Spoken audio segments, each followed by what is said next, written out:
1년에 한 번씩 추수감사 주일로 이렇게 예배를 드리는데 참 수년 동안 이렇게 목회하고 말씀을 전하다 보니까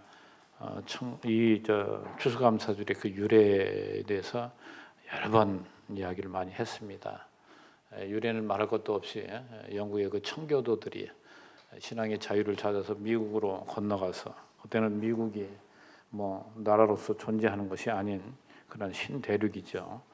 건너가서 그들이 사투를 벌인 바다와의 그 싸움에서 겨우 살아남은 자들이 건너가서 또한 그 지역에 살아가기 위해서 그 풍토가 낯설고 이러한 곳에서 그들이 그 참 엄청난 그 투쟁이죠. 그 싸움. 그런 가운데 개간을 하고 또 씨를 뿌리고 그 가운데서도 먼저 살 거처를 정해야 되잖아요. 근데 먼저 참 우리에게 감동을 주는 것이 자기들 개인의 집 짓는 것보다는 교회당을 먼저 건축하고 그 함께 모여 하나님께 예배드리면서 결속하는. 그래서 이제 씨 뿌린 그 대가로 얻은 그 열매, 익어진 그 열매들을 수확을 해서 이웃들을 초청을 해가지고 함께 기쁨을 나눈 것을 이 미국인들은 계속 이어서 추수감사주일로 지금도 하나님께 감사하는 그 예배를 드리고 있습니다. 오늘 우리들도 미국의 그 선교사들이 우리나라 들어와 말씀을 전하고 했기 때문에 그 영향을 받아서 이렇게 하지만 우리 교회에서는 이제 봄에 부활절에 승례식을 하고 추수감사주일에 날짜적으로 보니까도 6개월 정도 이렇게 간격을 두어서 이렇게 하니까 너무 적당하고 해서 이렇게 추수감사주일 우리가 섬기고 있습니다. 자, 무엇보다도 참 되어진 일들 하나하나 참 우리는 이 보이는 것과 보이지 않는 것 이렇게 나눌 수 있는데 보이는 것으로 추수감사다 이래 하지만 그 이면에 하나님의 놀라운 역사를 우리는 많이 또한 느끼고 이렇게 살아가게 됩니다. 자, 우리가 세상에 살아가면서 감사해야 되는 일 이런 것을 두 가지로 나누어 보면 이기적인 감사와 이타적인 감사가 있어요.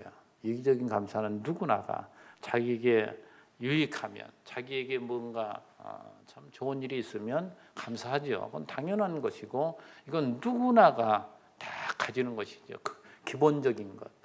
그러나 오늘 사도 바울이 감사하는 거 보세요. 자신에게 무슨 뭐 이익이 돌아와서 감사하는 것이 아니고 성도들이 신앙이 자라고 힘든 모든 과정을 잘 이겨나가고 서로 사랑하는 아름다운 교회로 세워나갈 때 거기에 대한 끊임없는 감사. 이것이 진짜 기독교에서 말은 전의 경우 가짜다? 아니, 그것도 포함합니다만은 그것보다 더 나은 정말 성숙한 자만이 할 수 있는 우리 믿음의 신앙이 자라는 이러한 사람만 할 수 있는 이러한 감사 이렇게 두 가지로 나누어 볼 수 있습니다. 정말 이타적인 그 감사라는 것은 신앙이 그만큼 자라지 아니하면 그 신앙이 자란다는 얘기는 뭐예요? 자기 안에 하나님으로부터 만족하는 하나님 나에게 주신 것이 모든 것이 감사의 조건이죠. 참 생각해보면 생각할수록 우리에게 감사의 조건이 아닌 게 없어요. 그런데 그것을 남과 비교하고 이래가지고서 자꾸만 그게 자기에게 스트레스가 되고 그걸 기쁨으로 여기지 못하는 감사하지 못하는 참 안타까운 우리의 이 현실. 우리 생각해보면 너무나도 우리는 많은 것을 하나님부터 받고 살아갑니다. 정말 그래서 우리 신앙이 점점 자라지 아니하면 언제나 이기적인 존재에서 벗어나지를 못해요. 근데 우리 믿는 성도들은 점점 자라나서 정말 하나님이 우리에게 바라는 것은 성경에 바울의 그 격려와 이 권고하는 말씀 하나하나가 모두가 여기에 초점이 맞춰져 있어요. 어린아이가 이제 낳은 그대로만 있다면 부모에게 얼마나 근심거리겠어요. 그러나 그가 점점 자라는 모습을 보고 기뻐하는 것처럼 사도 바울도 오늘 본문에서 정말 그들이 그 힘든 과정 속에서도 올바른 신앙을 가지고 살아가는 것을 감사하며 편지하는 내용, 이걸 통해서 우리가 그 의미를 한번 살펴보자 합니다. 자, 데살로니가 전서 후에 지금 후서를 우리가 살펴볼 텐데, 데살로니가전서는 거룩한 생활이라고 그랬죠. 거룩한 생활. 그리고 이 후서는 바로 선한 생활이라. 다 맥이 같습니다만은 우리 한번 바로 앞장에 5장 15절 말씀 볼래요? 5장 15절. 삼가 누가 누구에게든지 악으로 악을 갚지 말게 하고 서로 대하든지 모든 사람을 대하든지 항상 뭐예요? 선을 따르라. 자, 이것과 연결이 됩니다. 그러니까 선이라는 것은 남을 뭐 이렇게 도와주고 뭐 이런 것들 우리는 보통 떠올리는데, 성경에서 말하는 선은 뭐냐? 하나님이 기뻐하시는 것. 하나님이 싫어하는 것이 악이고 하나님이 기뻐하시는 것이, 하나님이 좋아하는 것이 바로 선이란 말이죠. 하나님이 좋아하는 것이 뭐냐? 거룩한 삶을 살아가는 거예요, 결국은. 근데 그 거룩한 삶을 우리가 앞에 살펴봤지만 다시 한번 오늘 이 후서에서 데살로니가서 후서는 뭡니까? 데살로니가 교회에 전에 보냈던 편지, 후에 보낸 편지란 말이죠. 이게 전부 그러니까 그 교회의 형편에 맞게끔 연결해서 주어지는 교훈의 말씀이에요. 앞에서 우리 살펴봤던 말씀처럼 데살로니가 그 형편은 참 안타까운 것이 뭐냐면, 주님이 강림하신다는 것에 대한 오해 때문에 주님이 곧 오시는데 우리가 일하기는 뭘 일해, 이러면서 일하지 않고 그런 부분을 살펴봤잖아요. 그런 그들에게 성실하게 살아갈 것을, 하나님 지금도 오늘 우리에게 주어진 그 현장, 이게 우리의 삶의 이 터전, 여기가 하나님을 경배하는 것이고 그것이 바로 하나님의 나라라니까요. 하나님의 나라는 먼 데 있는 게 아닙니다. 내 안에 있는 것이고 내 안에 하나님 계시기 때문에 내가 어디에 존재하든 거기가 하나님의 나라가 되는 거예요. 그러니까 여러분이 예수를 믿고 그 안에 하나님의 나라가 하나하나 이루어져 나갈 때에 여러분의 가정이 바로 하나님의 나라가 되는 것이죠. 그래서 절대 우리 주님은 우리에게 도적같이 올 수 없다. 왜? 우리는 빛의 자녀이기 때문에. 그래서 이걸 많이 강조했습니다만은 이 후서에서도 마찬가지. 이 1장과 이제 2장, 특별히 2장에 들어가면 그런 얘기가 나와요. 우리 그 2장 1절부터 먼저 보면, 형제들아 우리가 너에게 구하는 것은 우리 주 예수 그리스도의 강림하심과, 이 강림하실 때에 대한 이 데살로니가 교회가 오해를 하고 있었기 때문에 그들에게 권고하는 말씀이에요.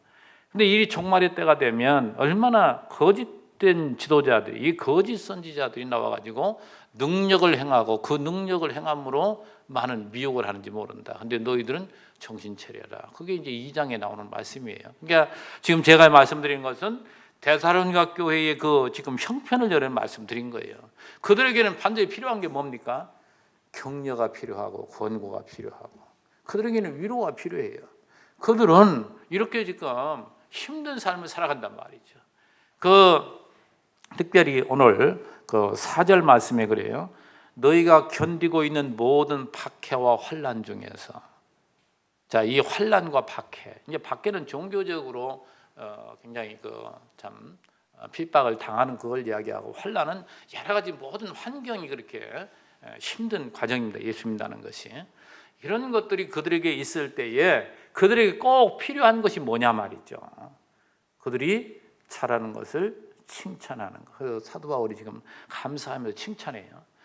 참 이 칭찬이라는 것이 굉장히 중요한데, 칭찬하고 격려할 수 있는 사람은 그만큼 성숙한 자만이 할 수가 있습니다. 그렇지 못한 사람은, 어린 사람은 그렇게 할 수가 없는 거죠. 그래서 사도 바울은 굉장히 성장한 자잖아요. 그래서 그는 이제 이 1장에서 격려를 합니다. 자, 먼저 우리가 이제 하나하나 우리가 살펴보기 전에, 먼저 사도 바울은 언제나 편지를 함에 있어서 시작과 마침에 하나님의 은혜와 평강을 이야기해요. 어느 서시든지 보세요. 꼭 은혜를 얘기해요. 그래서 우리 기독교는, 우리 하나님 믿는 사람들은 은혜로 사는 것이지, 첫째 둘째도 말할 것도 없어요.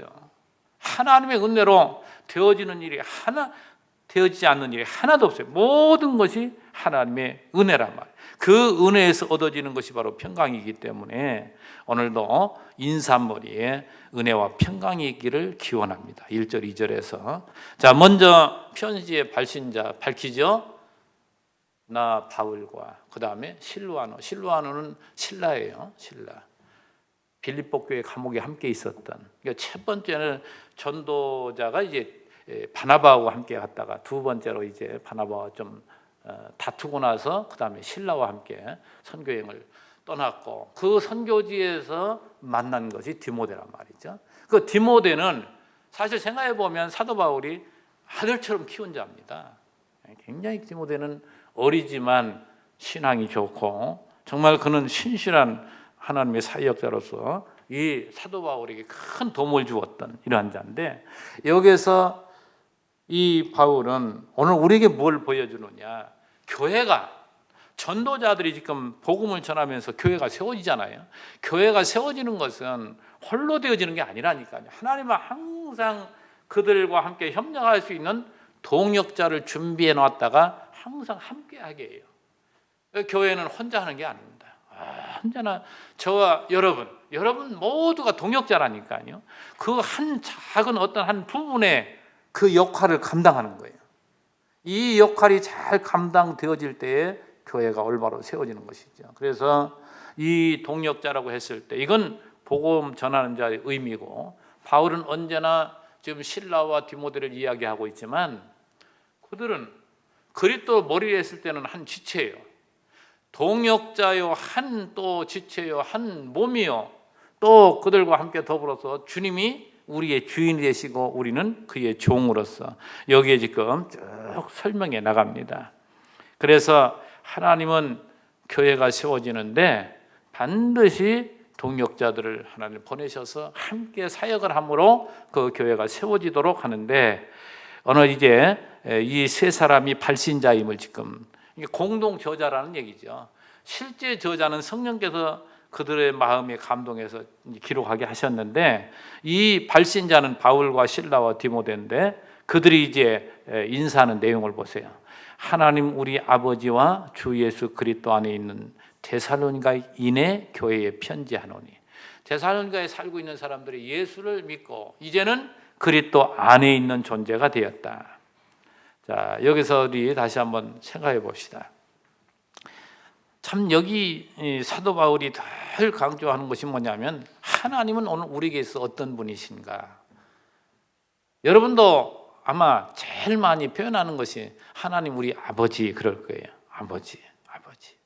정말 아버지라는 이 용어가 얼마나 우리에게 친근하고 얼마나 정말 다정하고 또 아버지라는 그 권위와 아버지는 한 가정에 요즘 호주 제도가 없어졌지만 한 호주로서 모든 걸 책임져야 되는 그런 사람 아니에요. 근데 인간은 책임져요 못 져요? 혹 부분적으로는 지지만 모자라서 부족해서 완전하도 못하잖아요. 모든 식구들이 바라고 있지만 그만큼 못하는 거 인간이란 말이에요. 그러나 하나님 어떤 분이에요? 전능하신 분이라니까요. 그건 변치 않으신 분. 자기 자식을 사랑하는 데 있어서 추워도 누구의 간섭으로 방해받거나 그러지 않단 말이죠. 그분은 철저하게 그 자식들을 끝까지 책임지시는 그러한 분이 바로 우리의 아버지. 창조주 하나님이 바로 우리의 아버지라는. 그리고 여기에 우리라는 것을 분명히 또 말씀하잖아요. 사도 바울 개인으로 말하면 자신의 하나님이지만 지금 실라와 디모데 그들을 이야기한다는 것은 예수 믿는 그리스도 안에 있는 모든 사람들은 한결같이 하나님이 뭐예요? 우리의 아버지인 거예요. 이게 우리의 아버지라고 했을 때 우리는 모두가 형제들인 것이죠. 그래서 캐톨릭에서 말하는 저 로마 교황청에 앉아있는 그 양반이야 파파 아버지 아니에요. 다 하나님 안에 한 형제. 그렇잖아요. 하나님이 우리의 아버지면 우리라는 건 뭐예요? 다 하나님의 자녀들 아니에요. 자녀들. 그러니까 이 용어를 잘 여러분 이해를 해야 돼요. 근데 이런 것들을 또 이것만 이렇게 이야기해 이것만 받아들이면 또 이러면서 그럽니다. 그러나 신앙적으로 볼 때 정말 우리 이제 사람들도 그렇잖아요. 아버지가 있고 형제들이 쭉 있을 때 맏형은 뭡니까? 아버지 노릇하는 겁니다. 맏형은 아버지가 없을 때는 맏형이 다 동생들 돌봐야 되고 책임이 있는 것이고 또 그 동생들은 그 형을 다 이렇게 따르는 거예요. 그런 것처럼 교회에서도 하나님께서 그 나라를 세워 나갈 때에 이렇게 모두가 하나님 안에서는 우리가 한 형제지만 하나님께서는 각자 달란트를 주어서 그 역할을 감당했을 때에 하나님 다 직분을 세워서 하니까 서로가 뭐예요? 존경할 자들이라니까요. 그 말씀 또 보여야겠네요.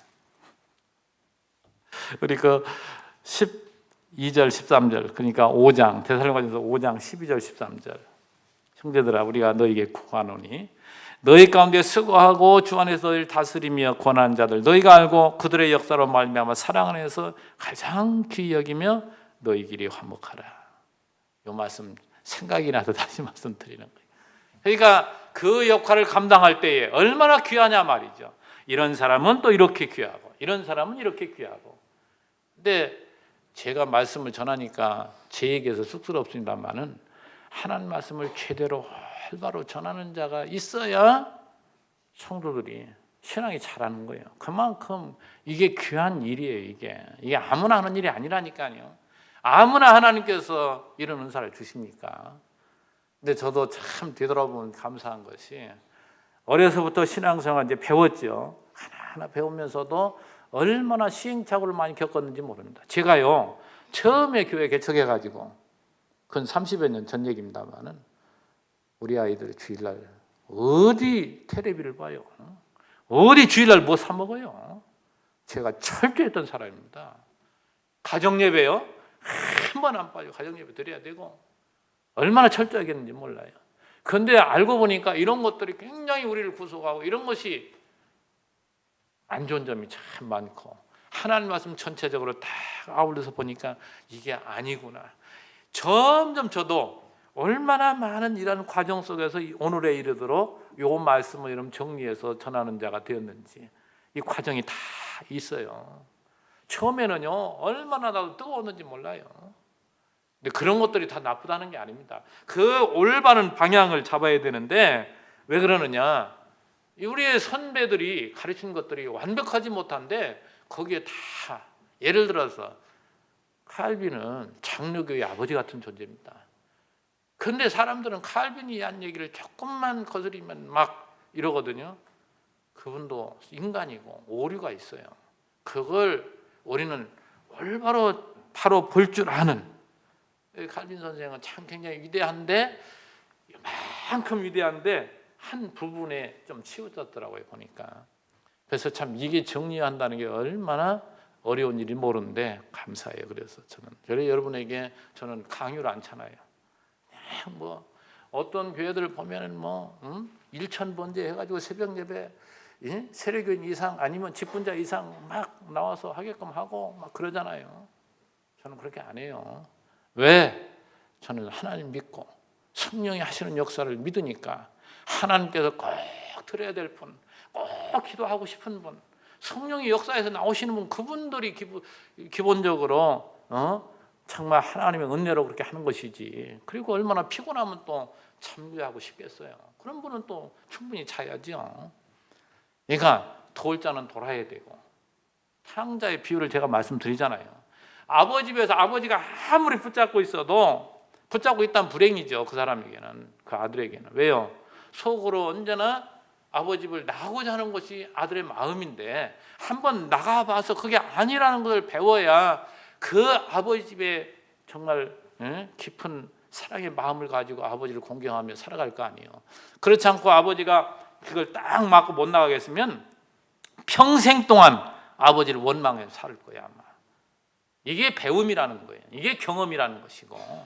하나님은 우리에게 단계가 있잖아요. 하나하나 이렇게도 하시고 저렇게도 하시고 언제나 오늘 우리 세례문답도 했습니다만 하나님이 믿어지는, 하나님이 살아계시고 예수가 그때 하나님 믿어지는 사람은 그건 틀림없는 하나님 백성입니다. 그건 틀림없는 믿어진다면. 그래서 정말 이 말씀을 가르치는 자. 그래서 사도 바울은 어디 가든지 말씀을 강론을 해요. 성경을 하나하나 풀어서 그들에게 뭘 가르칩니까? 예수가 그리스도라는 사실을 가르치면서 그거에 뭐예요? 하나님의 약속이었잖아요. 그러니까 하나님이 살아계신 거잖아요. 그 예수가 이 땅에 왔다는 것, 그분이 십자가를 지고 3일 만에 부활하셨다는 그것은 하나님이 살아계신 산 증거란 말이죠. 그걸 사도 바울은 어디 가서 전하는 거예요. 그걸 전해서 하나님이 그 마음을 주장할 때에 정말 성도로서의 마땅한 본분을 다하며 살아가게 되어 있죠. 주 예수 그리스도. 예수가 그리스도라는 사실은 하여튼 여기 딱 찢었는지 몰라요. 여러분, 제가 늘 주 예수는 바로 그리스도시다. 신약 성경은 전부 그걸 얘기하는 거니까. 그렇다면 늘 강조하지만 메시아는 뭐라고요? 기름 부음 받은 자라니까요. 왕, 제사장, 선지자. 예수님은 그런 분이에요. 그분께서 오늘 우리의 그 영원한 진리를 가르치는 선지자이시고, 그분이 우리의 모든 죄를 사해주는 제사장 역할을 감당하신 분이고, 그분이 우리 지금도 왕이 돼서 우리를 통치하시고, 정말 여러분 누구 아래에 있는가가 그만큼 행복을 좌우하죠. 정말 이제 아내가 남자와 여자가 결혼해서 아내가 이런 남자를 만나고 저런 남자 만나는 따라서 삶이 바뀝니다. 어떤 남자를 만났냐에 따라 바꿔서 말하면 남자도 마찬가지죠. 아무튼 정말 오늘 우리가 누구를 만났냐에 따라서 삶이 바뀌어지는데, 전능하신 그분이 우리의 왕으로서 오늘도 우리를 다스려 주시고 통치해 나가신다는 것, 이게 바로 그리스도라는 사실, 예수가 그리스도라는 사실. 근데 그분이 누구라고요? 우리의 주인이란 말이죠. 그래서 주 예수 그리스도는 거예요. 항상 하나님은 나의 주인이시다. 반대로 말하면 하나님 앞에 나는 종이다. 이걸 늘 생각하세요. 그런데 좀 세속적인 말로, 나쁜 말로 해야 되겠네. 노라운 나이하기를 뭐하고 종 녀석이 말이죠. 얼마나 주인 행세하는지 몰라. 인간들이, 특별히 예수 믿는 사람들 왜 그렇게 자기가 주인 노릇하는지 몰라요. 나는 누구라고요? 종이라니까요. 종은 할 말이 없는 거예요. 주인 앞에 할 말이 없는 거라니까요. 사도 바울은 하나님을 주인으로 놓고 있기 때문에, 주인으로 섬기고 있기 때문에 그는 죽음을 마다하지 않고 그분을 위해서 존재하는 자. 오늘 예수 믿는 우리들은 주를 위해 존재하는 자라는 것. 그래서 우리는 그가 우리의 머리요 우리의 지체다. 이 지체는 머리와 끊어지면 죽은 거예요. 우리는 머리에게 예속된 것이지. 그러니까 그리스도에게 우리는 예속된 것이지. 그래서 제가 그런 표현을 했잖아요. 우리 자유의지를 얘기할 때 종속된 자유의지다. 그걸 제가 말씀드리잖아요. 하나님 우리에게 마귀에게 맡기면 우리는 그냥 끌려가는 거예요. 우리가 마귀 이길 수 있나요? 못 이겨요. 마귀가 얼마나 능력이 있는데요. 바로 하나님께서 우리를 성령으로 인해서 끌고 갈 때, 마귀와 싸워서 이겨 나갈 때 우리는 성령의 사람으로 살아갈 수 있는 것이지, 우리 스스로는 그렇게 할 수 없는. 그래서 그리스도에게 예속된 자이기 때문에 언제나 우리는 머리를 의식하며 살면 되겠습니다. 자, 은혜와 평강. 오늘 성찬식을 해야 되는데 은혜와 평강까지만 합시다. 은혜와 평강. 자, 이 땅에서 우리가 추구하는 게 뭐예요? 평안함이잖아요. 평안하고 강건한 것, 이게 평강인데, 참 이 평안하다는 것은 어디서부터 오냐면 누구로부터 내가 사랑을 받고, 누구로부터 내가 인정을 받고, 누구로부터 칭찬을 받는 거야. 여러분이 세상에서도 마찬가지예요. 여러분의 어떤 스승이 있든지 어떤 어른이라든지 아니면 형이라든지 누구에게든지, 아버지나 어머니 말할 것도 없고, 그들에게 내가 인정받고 그분들의 사랑을 내가 받고 살고 그분들 칭찬을 받으면 마음이 따뜻한 거예요. 이 마음이 따뜻한 사람이 남을 따뜻하게 할 수 있는 겁니다. 그래서 오늘 우리에게 진정한 평안은 세상적인 것들은 일시적인 것이지만 하나님께서는 늘 샘솟듯이 우리는 확인하는 겁니다. 뭘 확인합니까? 하나님이 얼마나 우리에게 큰 은혜를 베풀어 주셨는가. 그걸 우리는 성경 속에서 하나하나 늘 발견하는데, 성경은 전체가 그거예요. 자기 백성, 너는 내 아들이야. 내가 너를 사랑해. 그거잖아요. 전부가 그거잖아요. 그래서 어떤 상황에서 그런가? 어떻게 몰아넣고 하나님이 어떻게 하는가? 이런 것도 우리가 성경을 통해서 확인하는 것이지. 그래서 오늘 우리가 어떤 존재인가를 먼저 아는 것이 중요하단 말이죠. 우리의 정체성, 우리의 정체성. 우리 육신을 입고 있는 이 육신을 입고 있는 우리 모든 인간은 말할 것도 없이 제 욕망 따라 삽니다. 이게 죄란 말이에요. 이게. 세상이 말하는 남을 속이고 뭐 어디 담장 넘어가고 이런 게 죄가 아니에요. 죄가 아닌 게 아니고 그것은 죄가 드러난 것뿐이지. 실제 죄는 뭐예요? 내 욕망 따라서 뭡니까? 남의 거 집어넣고 남을 어찌하든지 해서라도 자기가 올라가려고 하고 이게 전부 거기서 나오는 거거든요. 하나님으로부터 만족하며 살아야 될 사람이 그게 사람이거든요. 근데 거기에서 우리의 조상인 아담이 그냥 미끄러진 거죠. 그래서 오늘 우리가 다시 거기 회복되는 유일한 길이 뭐냐? 둘째 아담 예수를 통해서만이. 저는 이제 구약의 말씀 많이 강론해 드릴 때에 이 제사제도 말이죠.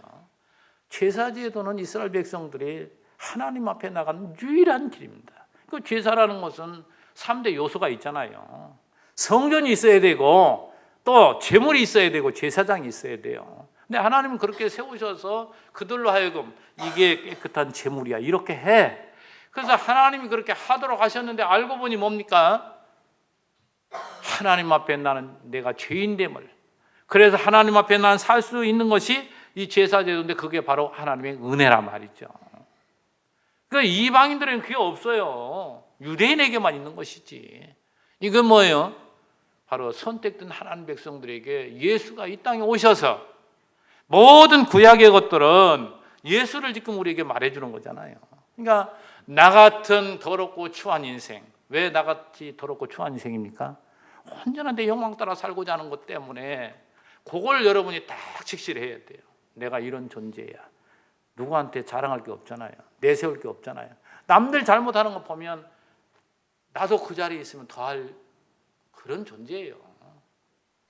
뭐 국정원장 둘이 구속되고 하나는 뭐 기각이 되고 뭐 그런 얘기도 나옵니다만 그 자리에 있어도 안 할 사람이 어디 있겠어요.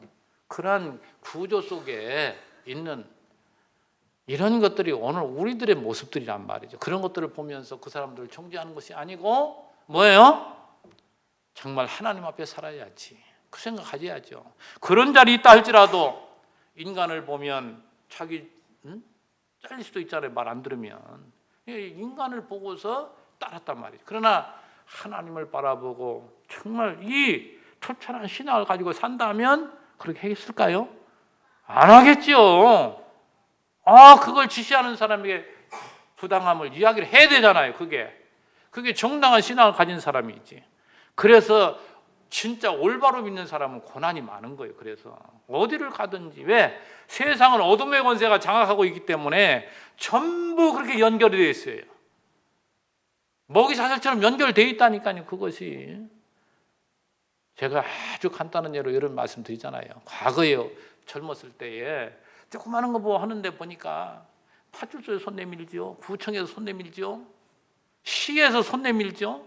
심지어는 보사부에서 나와서 손 내밀어요. 안 주면 안 된다니까요. 가게를 못 하는데요. 이 구조가 이렇게 됐어요. 세상은.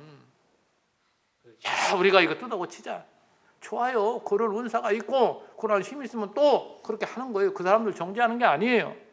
하나님 앞에 항상 모든 것을 우리 인정하고 이 어둠의 권세가 세상에 지배하고 있는 여기에 우리를 세우신 것은 뭐예요? 우리를 성결한 하나님의 자녀로 의로운 하나님의 나라를 세우는 우리로 불러주신 것이고 우리가 그렇게 정말 하나님 앞에 불이익을 당하면서도 우리는 하나님 앞에 살아야 된다는 거, 그걸 우리가 말씀을 깨달으면 참 그렇게 만들어가는 거죠. 여러분, 사도 바울을 한 예로다가 하나님은 이 성경을 통해 우리에게 보여주는 거예요.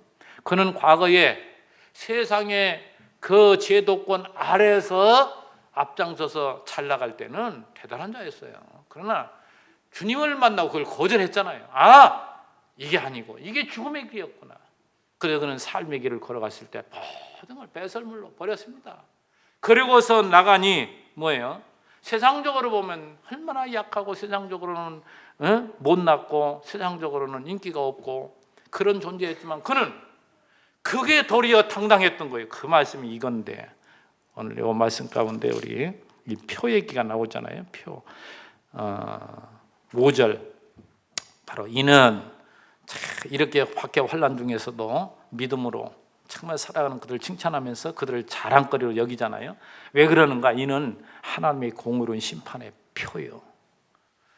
여러분, 공의로운 심판의 표가 뭡니까? 올바로 살아가는 성도들이 고난을 당하고 불이익을 당하고 살아가는 그거예요. 근데 그것이 뭐예요? 주님 앞에 상이에요. 그게 순교자의 상이 왜 큽니까? 순교자가 뭔데? 순교자가 이 땅 위에 불의와 싸운 자들입니다. 불의와 싸운 자들. 우리들도 이런 말씀 꼭 기억하시고 우리의 이 욕망과의 싸움이에요. 야고보서 1장 15절을 자주 인용합니다마는 욕심이 잉태가 죄를 낳고 죄가 장성하여 사망을 낳느니라. 결국은 욕심이 사망을 낳는 거예요. 욕심이 사망이 다른 데서 오는 게 아니에요. 그런데 어떡합니까? 모든 우리 인간 존재 방식이 바로 그런데 그래서 우리는 하나님의 은혜가 필요한 것이고 하나님께 그래서 구해야 되는 것이고 그래서 생각해 보면 예수 믿는다는 자체 시작부터 끝까지 주의 은혜가 아닌 게 하나도 없어요. 우리 성도 여러분 오늘 여기까지 우리가 살펴볼 텐데 정말 사도 바울은 지금 자기의 위치가 세상적으로 모든 게 자기 마음대로 되어지고 좋은 환경 속에서 이러한 감사가 나오는 게 아니에요. 엄청난 힘든 과정 속에서 수많은 배고픔과 헐벗음과 그 아픔과 고통 속에 살아가면서 뭘 보고 기뻐하는 거예요?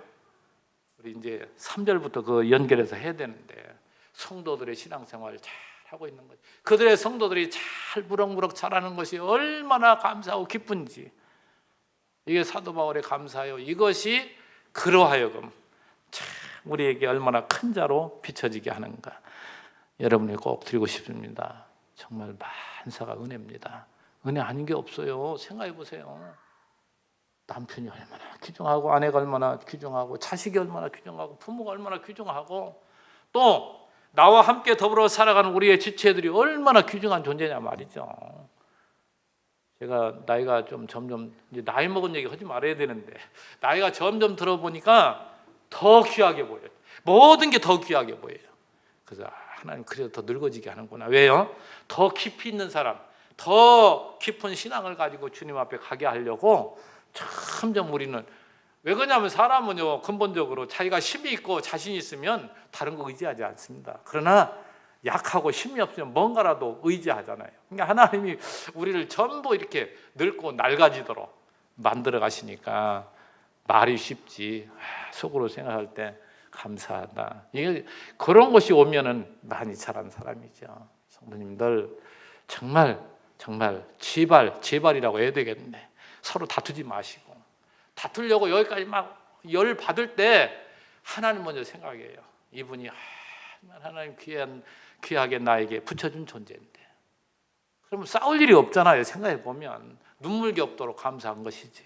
그래서 여러분도 어떠한 상황 가운데 있다 할지라도 하나님을 의식하면서 범사에 뭐해요? 감사하십시오.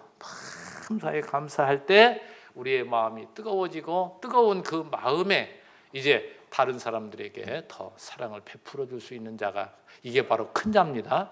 큰 자가 될 수 있는 유일한 길이 바로 하나님의 은혜를 깊이 깨닫는 만큼 이루어진다는 사실을 늘 기억하시고 여러분도 하나님의 놀라운 은혜가 풍성하시기를 주의 이름으로 축원합니다. 기도합니다. 하나님 아버지 감사합니다.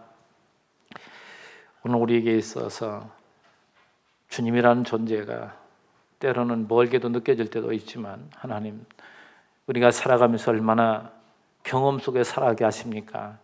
우리 주를 사랑하는 주를 믿는 성도들이라면 하나님께서 간섭하셔서 잘못된 길, 잘못된 생각 가지고 있을 때 언제나 그들을 깨닫도록 채찍으로라도 또 힘든 삶을 통해서라도 그들을 깨닫게 하셔서 만 가지가 주의 은혜요 은혜로부터 우리가 살아간다는 사실을 가슴 깊이 깨닫고 더욱더 감사가 넘치는 삶이 될 수 있도록 축복하옵소서. 오늘 정말 데살로니가 교회 형제들에게 사도 바울이 인사하는 과정을 통해서 은혜와 평강이 바로 하나님과 우리 주 예수 그리스도부터 온다는 사실을 오늘 들었사오니 항상 주님을 바라보고 의지하면서 정말 기쁨의 삶, 행복한 삶을 살아가는 우리 모두로 삼아 주시기를 원하옵고 예수님의 이름으로 간절히 기도하옵나이다. 아멘.